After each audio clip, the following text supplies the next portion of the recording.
On November 14, 1960, in New Orleans, Louisiana, Ruby Bridges was the first one to attend an all-white elementary school.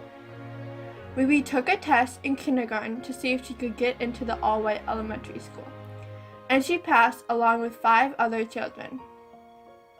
There was a big conflict with people in her city. They would protest every morning when Ruby went to school.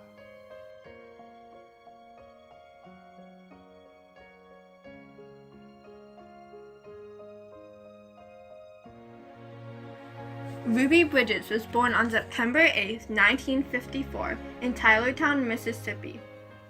Ruby lived on a farm with her parents, Lucille and Aben Bridges, and sharecropped with her grandparents for over 25 years. When Ruby was 4 years old, she moved to New Orleans, Louisiana, hoping for a better life in a bigger city.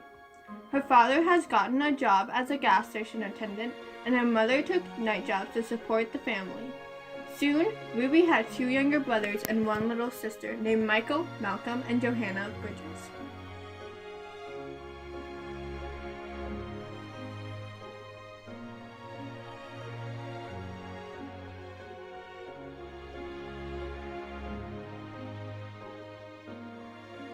Before Ruby actually knew she was going to an all-white school, she took a test along with her classmates to see if they could get into an all-white school. 5 children in Ruby's class passed the test, and the school gave Ruby an opportunity that she could go to an all-white school and get better education. Ruby's parents argued whether she should go and finally had a compromise. Ruby would go to the all-white school, and if there were any problems, they would put Ruby back to her old school.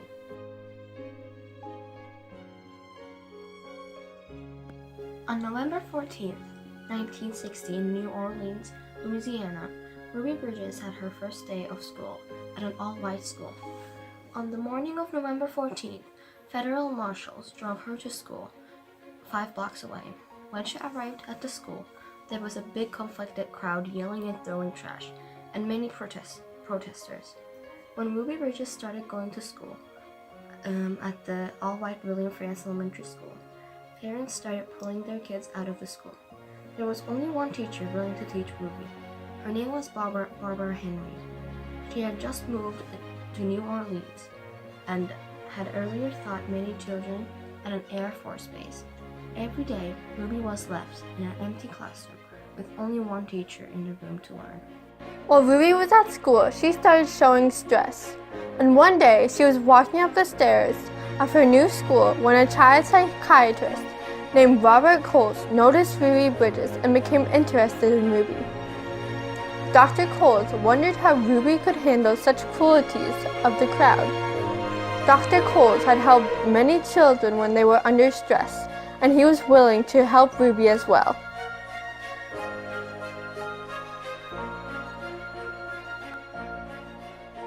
It was not just Ruby who suffered, it was her whole family. Her father lost his job as a gas station attendant, and her grandparents got kicked off the land that they sharecropped for more than 25 years. Even the people that worked at the grocery store banned them from entering. But there was still people in the community who believed in Ruby. There were many in her community who showed support by sending their children back to the school, and one of their neighbors provided her father with a job, and another neighbor offered to help and babysit. Ruby Bridges inspired many people not only to fight against racism, but also stand up for everybody's rights.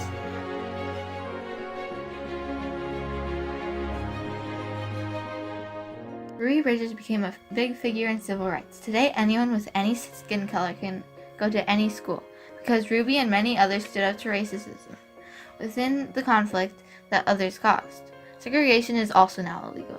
She also had a huge impact on society. In 1999, Ruby created the Ruby Bridges Foundation to create change to the education. In 2000, Ruby Bridges became honorary deputy in a ceremony in Washington, D.C. Now Ruby Bridges is 63 years old with a husband and 3 children named Cian, Craig, and Christopher Hall. Disney Productions made a movie about Ruby Bridges, and it came out in theaters on January 11, 1998. The movie showed how bad segregation was for the world and what Ruby Bridges did to stop it. She also wrote an autobiography, and it came out on September 1st to tell the world, in her own words, how she grew up and stood up against segregation. I realized that it wasn't something that just happened in New Orleans, but it was something that people all across the country, all across the world actually recognized, especially through the painting. And I always say that the lesson I took away was a lesson that Dr. King tried to teach all of us. And that was that we should never look at a person and judge them by the color of their skin. That is the lesson that I learned in that classroom at 6 years old, simply because I crossed a picket line, a mob every day for a whole year. They were all white, screaming, yelling, threatening to harm me. And yet every day when I entered the building, there was a woman there to greet me. In 2006, a California school district named Alameda Unified School District dedicated a new elementary school to Ruby Bridges, calling it the Ruby Bridges Elementary School.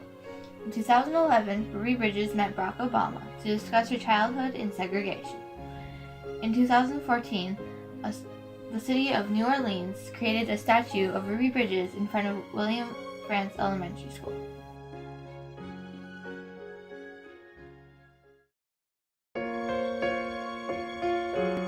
Ruby Bridges was the first African American to attend an all-white elementary school.